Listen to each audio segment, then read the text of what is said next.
নমস্কার বন্ধুরা, কেসি কিচেনে সবাইকে স্বাগত।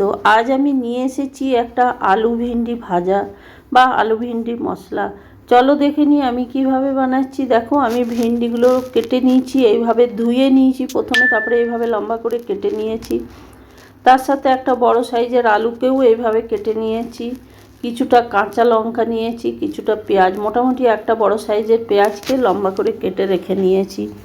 তারপরে এইদিকে কড়াই চড়িয়ে আমি এর মধ্যে সর্ষের তেল দিয়ে দিলাম। সর্ষের তেল দিয়ে দেওয়ার পর 1 চামচের মতো আমি কালো জিরে ফোড়ন দিয়ে দিলাম। কালো জিরে ফোড়ন দিয়ে দেওয়ার পর কড়াইতে একটু নেড়ে নিলাম, খুন্তি দিয়ে একটু ভাজা ভাজা করে নিলাম। তারপরে আমি ওইদিকে যে পেঁয়াজগুলো কেটে রেখেছি সেই পেঁয়াজগুলো আমি দিয়ে দেবো এটার মধ্যে। দিয়ে দেওয়ার পরে একটু ভালো করে নেড়ে চেড়ে নিলাম। তারপরে ওই কাঁচা লঙ্কাগুলোও আমি দিয়ে দিলাম। তোমরা যদি এইভাবে আমার মতো করে একদিন ট্রাই করে দেখতে পারো, খেতে অসম্ভব ভালো লাগে।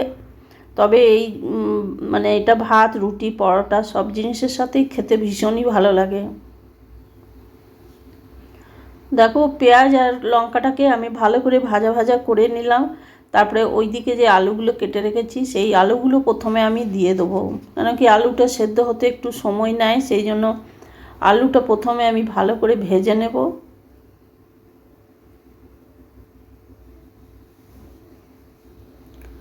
আলুটা একটু নাড়াচাড়া করে নিয়ে একটু নুন দিয়ে দিলাম, তাহলে কিন্তু এটা ভাজাটা ভালো হবে। আর তার সাথে আমি হলুদও দিয়ে দিলাম। হলুদ দিয়ে দেওয়ার পরে দেখো, এইদিকে আমি 1 চামচের মতো ধনে গুঁড়ো দিয়ে দিলাম।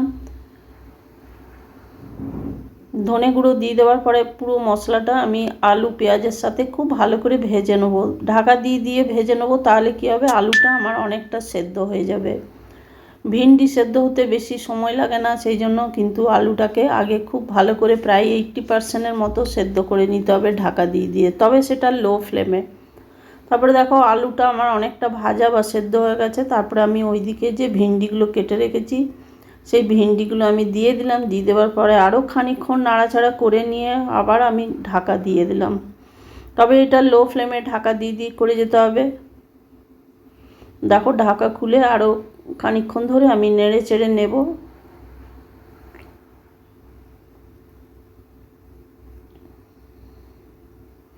দেখো, আমি দেখাচ্ছি খুন্তিতে করে, আলুগুলো প্রায় আমার অনেকটাই সেদ্ধ হয়ে গেছে।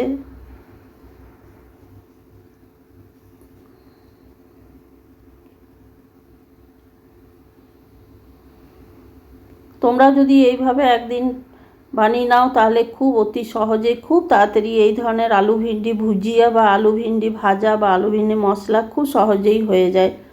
তারপরে দেখো, আবার আমি নেড়ে চেড়ে নিচ্ছি আর ঢাকা দিয়ে বানাচ্ছি এটার মধ্যে সেরকম কোনো জল টল পড়বে না।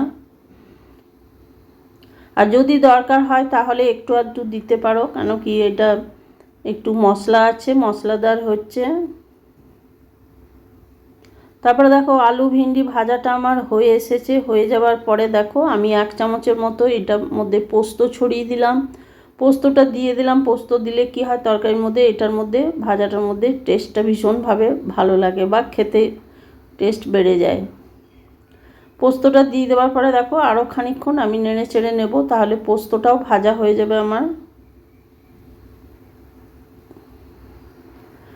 দেখো, আমার ভাজা হয়ে গেছে। হয়ে যাবার পর আমি একটা প্লেটের মধ্যে উঠিয়ে নিলাম। আমার রেসিপি যদি তোমাদের ভালো লেগে থাকে তো লাইক, শেয়ার ও কমেন্ট অতি অবশ্যই করে দিও। নতুন বন্ধুদের সাবস্ক্রাইব করার অনুরোধ রইল। তোমরা ভালো থেকো, সুস্থ থেকো।